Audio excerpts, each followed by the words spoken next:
jungle.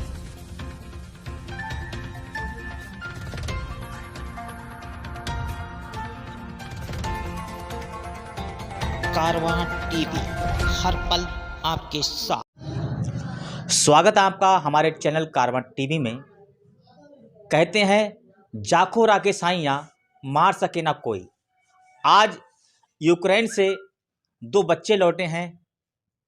एक का नाम है असलम खान। आपका नाम क्या है बेटा? अनस खान। अनस खान।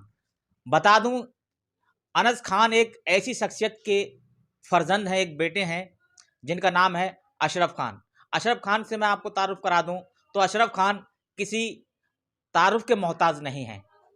तो हम बात करेंगे अरश खान से कि जो यूक्रेन से लौट कर आए हैं। मैं बता दूं आपको, यूक्रेन में एक युद्ध चल रहा है बहुत, वहाँ पे बहुत ही ज़्यादा भारतीय लड़के फंसे हुए हैं, बहुत ही भारतीय छात्र फंसे हुए हैं, जो बामुश्किल यहाँ से कुछ माँ बाप की दुआएं थीं, जो आज माँ बाप की दुआओं के साथ बच्चे सही सलामत वापस लौटे हैं। हम सबसे पहले अर्श से बात करेंगे, अनस से बात करेंगे कि अनस किस तरीके का माहौल था। अनस जानना चाहेंगे किस तरीके का माहौल था, वो थोड़ा बयां कीजिए।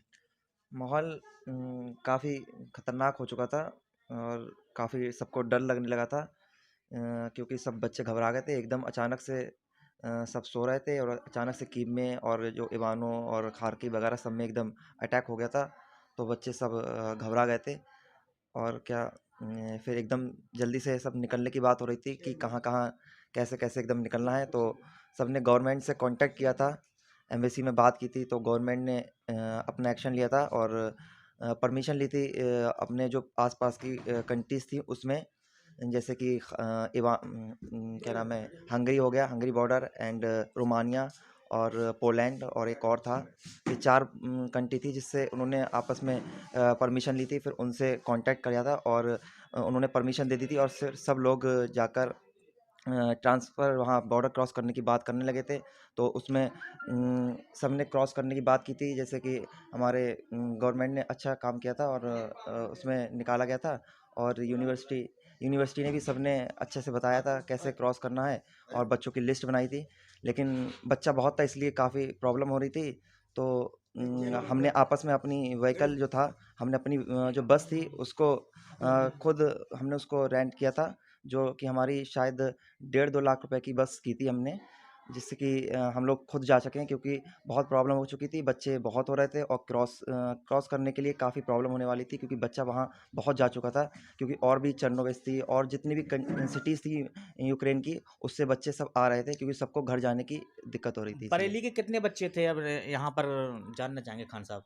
बरेली के में भी 20 स्टूडेंट्स जो थे वहाँ प्रेजेंट थे और हम नवाबगंज के 5-6 स्टूडेंट थे इवानो में, जिसमें कि मैं और मेरा भाई असलम खान वो थे, और सेथल के भी 2 स्टूडेंट्स थे जो मेरे साथ में ही थे, एक उसमें से मेरे साथ थे और एक जो थे वो क्या नाम है, वो कहीं और थे, और कुछ 3 स्टूडेंट थे जो खारकीव में थे, जो अभी आ नहीं पाए हैं। जानना चाहेंगे खान साहब, जिस तरीके का वहाँ का माहौल था, उस माहौल को देखकर आपको कैसा फील हो रहा था? दिल में एक भय सा था, क्या था? जी, बहुत डर लग रहा था, क्योंकि समझ नहीं आ रहा था कि करेंगे क्या और यहाँ से निकल पाएँगे या बच सकेंगे, कोई भरोसा तो नहीं था। फिर सबने अल्लाह पर भरोसा किया और अल्हम्दुलिल्लाह हम सबने बॉर्डर क्रॉस कर लिया और सब लोग अल्हम्दुलिल्लाह घर पे वापस आ गए। इतने दिनों तक आप वहाँ पे फँसे रहे, ऐसा दिन कभी आया है कि कभी आप भूखे रहे हों, प्यासे रहे हों? जी, खाने की तो प्रॉब्लम ये थी कि हम लोग खाना लेके चले गए थे, क्योंकि पता चला था कि वहाँ पर कोई टाइम कितना भी लग सकता है, तो इसलिए हम लोग जो चॉकलेट्स, चिप्स वगैरह खाने में ये सब ले गए थे और हम लोगों ने 5 दिन तक वही खाया था और सोए भी नहीं थे, क्योंकि ठंड बहुत हो रही थी, -5 टेम्परेचर हो रहा था। तो इसलिए हम लोग ऐसे ही अपना चिप्स, बिस्किट्स और जो भी होता है रिफ्रेशमेंट के लिए, बस वही खा रहे थे, क्योंकि खाना प्रोवाइड नहीं हो पा रहा था, क्योंकि जो खाना वहाँ के रोमानिया बॉर्डर पे जो पर्सन्स थे, जो सिटीजन्स वाले लोग थे, वो लोग प्रोवाइड कर रहे थे, बट वो हलाल वाली प्रॉब्लम थी और उनका जो फूड था वो प्रोवाइड कर रहे थे, इसलिए हम लोग वो नहीं खा पा रहे थे। तो हमने वही खाना खाया पहले और उसी से हम लोग आए। फिर हम अल्हम्दुलिल्लाह दिल्ली आकर हमने अच्छे से खाना वाना खाया, वहीं पे आकर हम सोए। हम 5 दिन हम लोग लगभग खाना और सो नहीं पाए थे। एक बात और जानना चाहूँगा, जैसे आप अपने वतन को वापस आ गए हैं, अपने नवाबगंज रिछोला में वापस आ गए हैं। जब आप उस घड़ी को याद करते हैं, वो उस खतरनाक मंजर को याद करते हैं तो जी। किस तरीके का फ़ील होता है मन में आपको? कभी याद आती है कि काश अल्लाह का लाख-लाख शुक्र है, ईश्वर का लाख-लाख शुक्र है कि हम अपने वतन को वापस आ गए हैं। कैसा महसूस करते हैं आप उस मंजर पहले पे तो आके? अल्लाह का लाख-लाख शुक्र है और जिन सबने भी दुआ की है, उनका भी बहुत-बहुत शुक्रिया है क्योंकि सबने बहुत सारी दुआ की है सब लोग के लिए आने के लिए और मैं भी यही दुआ करता हूँ कि जो बच्चे अभी रह गए हैं, वो सब अपने घर पे वापस आ जाएँ क्योंकि उनके पेरेंट्स लोग काफ़ी परेशान हैं और सब अच्छे से वापस आ जाएँ और अगर उसको याद करता हूँ तो अलग सा फ़ील होता है क्योंकि समझ नहीं आता कि हाँ, इतना बड़ा काम हम लोगों ने खुद किया है, यकीन सा नहीं होता है।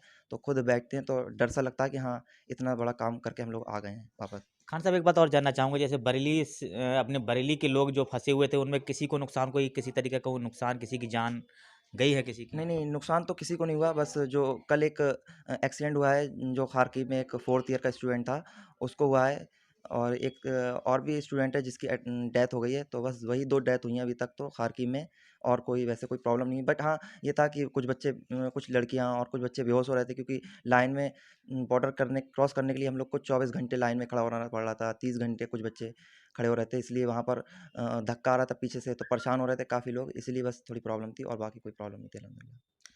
तो ये थे अरस खान, हम अरस खान के वालिद साहब जो अशरफ खान हैं, हम उनसे भी बात करेंगे कि किस तरीके का फ़ील करना है बच्चे के आने पर। चाचा कैसा महसूस कर रहे हैं आप बहुत यहाँ?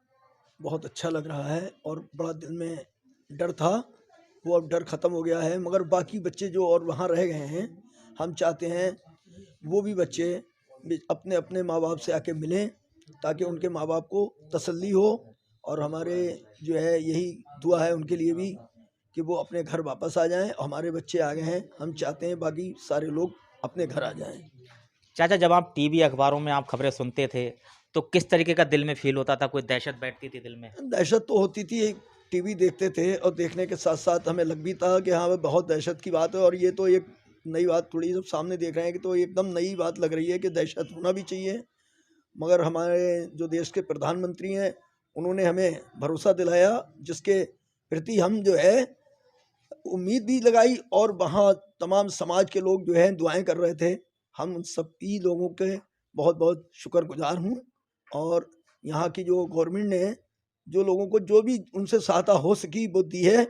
बाकी वहाँ की गवर्नमेंट जो थी उन लोगों ने बहुत वहाँ परेशानी अब भी बच्चों को बहुत परेशानी हो रही है बहाने में कि गवर्नमेंट बच्चों को देख रही है या अपने आप को देखें। और रोमानिया की गवर्नमेंट ने बच्चों के साथ बहुत अच्छा सलूक करा। शायद हमारे दुनिया में ऐसा सलूक देखने को नहीं मिल सकता। बहुत-बहुत उन लोगों ने बच्चों के लिए अच्छाइयाँ करी।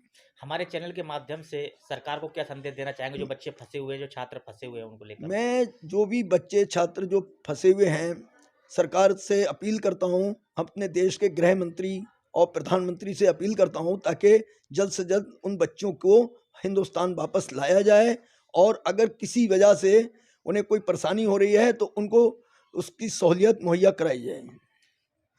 तो देख लिया दोस्तों आपने, ये था इस परिवार का दर्द और खुशी।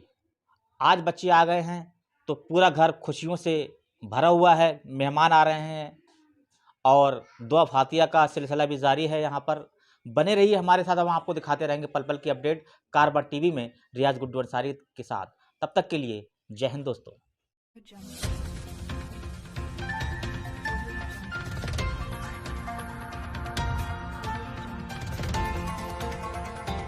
कारवां टीवी हर पल आपके साथ।